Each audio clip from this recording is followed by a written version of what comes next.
This is it. This is the most beautiful creation in all of history, and it's all thanks to me. And I'm willing to share my secrets, lucky for you. So what do you say we dive in and take a closer look at what I've created? Alrighty y'all, this is World Class Jerk, bringing you how to build a hostile mob grinder in Minecraft. Now you may notice that for the rest of this video I seem bored and miserable, and that's because I was. You see, I'm making this intro after the entire video has taken place, and I'm just going to tell you I really wasn't in a good spot to make the video at the time. But now that all that's out of the way, let's get on with the tutorial. Now, if you really want max efficiency with this thing, you're going to want to build it in the sky. And when it comes to building things in the sky, it is common practice to build them off the ground. So that'll be step one. Get a platform in the sky. I'm not going to give any details because this really does depend on what you want, but the most important things to note is that you want it to be high enough that it's not going to get involved with cave spawns, but not so high that you can't actually build it. Now first things first, I want to get this out of the way right off the bat. This is not the traditional mob grinder that everybody knows about. This is a modification of it using dispensers and water so that the efficiency goes up without actually having to make it larger.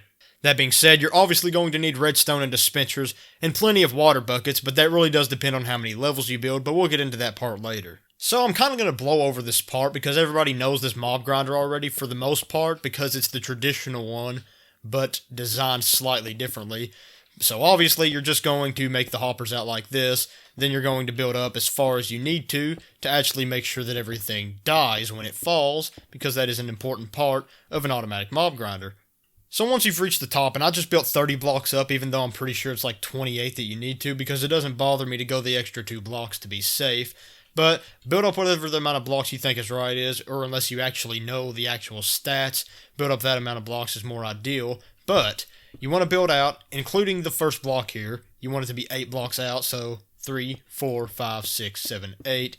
And then obviously this right here is where the water buckets will go, because just as the traditional mob grinder calls for, we will have a stream of water running from this side and this side, but unlike the traditional one, 6, 7, 8, we are going to have it only in 2 directions instead of all 4, because the other 2 directions are going to be for the pistons to push the mobs to the center.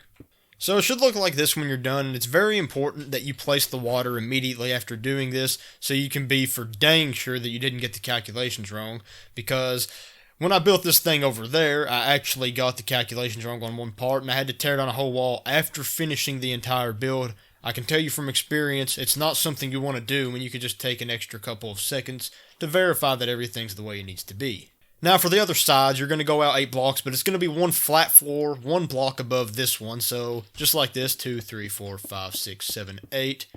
And then this, for example, would be where the water is, but it's going to be a whole wall, and these are going to be dispensers instead of blocks, but you get the point. It's going to be a whole wall, and the whole wall is going to have water come out of it and push mobs into the center. Obviously, they'll either land on the stream where they'll fall to their death, or they'll simply fall to their death. Either way, the end goal is achieved. Now, the first floor is going to look just like this if you finish it correctly on the inside. Of course, the outside's not finished yet because we haven't even started. But as far as the main build goes, the first floor will look like this, and every other floor after this. You just want to basically copy this as many times as you want to do it. Now, over there I did 4, and that's what you're going to see the results from, so just bear in mind that the results will be including the idea of using 4 floors instead of, say, 1. But you can do this as many times as you want. I really don't know when the efficiency stops going up, or if it stops going up at any, soon rate. I don't know what I'm trying to say. Look, I'm sure there's a limit to how much more efficiency you get by adding floors, but also I'm sure adding floors is very efficient for quite a while. Anyways, I'm going to limit this one to 1 floor because I'm lazy, and also I have another one in which I can show the results to you with. So for this one, I'm going to make 1 floor, but I do recommend that you do at least 2 or 3, probably 4, but obviously more is better. The whole entire aim of this design is to make it not a normal mob grinder, but also not one that's so expensive you can't afford. And what makes it even better is that this one, obviously, a lot of them do, but this one also has many layers, so you can build it smaller or larger depending on what you're going for. So I probably should have warned you about this before, but my redstone skills are less than bad. My redstone skills are absolutely garbage, so basically for a redstone clock, which is required to truly power this thing to its full potential, I'm just going to do this basically, loop them back around, and then connect it back at the start, like this, obviously doing just to burst through the... Oh, frick.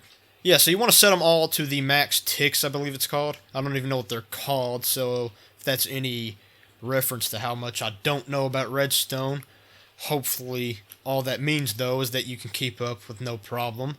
Hopefully all that means is that maybe you're not good at redstone either, and I'm not going to confuse you in this video. But yes, you just want to send a burst through your clock like this if you're making it like this. If you're good at redstone, you made a better clock, good for you, great for you even, because that means that this isn't going to be as trash for you, it's not going to look as bad, and it's probably not even going to cost as much.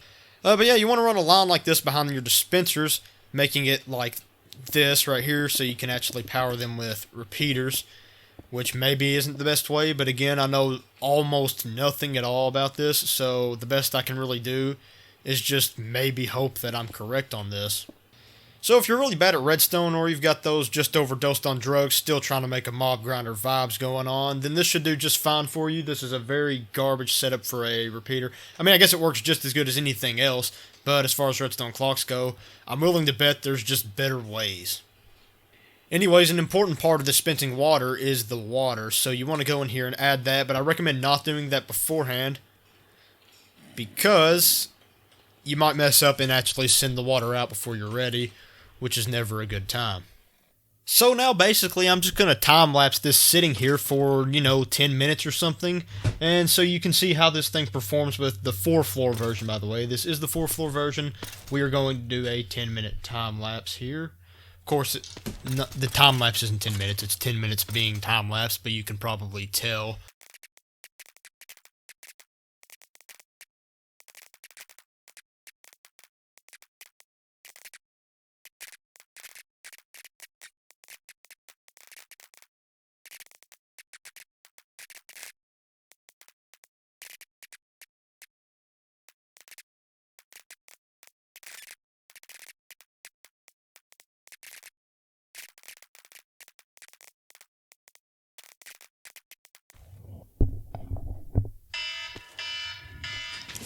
Alright, we have breached 10 minutes, and if I do say so myself, this is quite a fascinating collection of artifacts for just 10 minutes. I mean, that's mighty fast, okay? It really is, because when are you ever going to need this much stuff in 10 minutes? Okay? It's never going to happen. If you sit here for an hour, you're going to have pretty much all of what you need for anything. I guess bones would be the exception if maybe you need a lot of bone meal for something. Maybe gunpowder too, but you get the point. It's fast, and it's easy to make. It's a rare combination, or maybe it's not. I don't really know. I'm just trying to make it sound good. Either way, let me know what your thoughts are down in the comments below, and be sure to subscribe, and I will see you in the next one.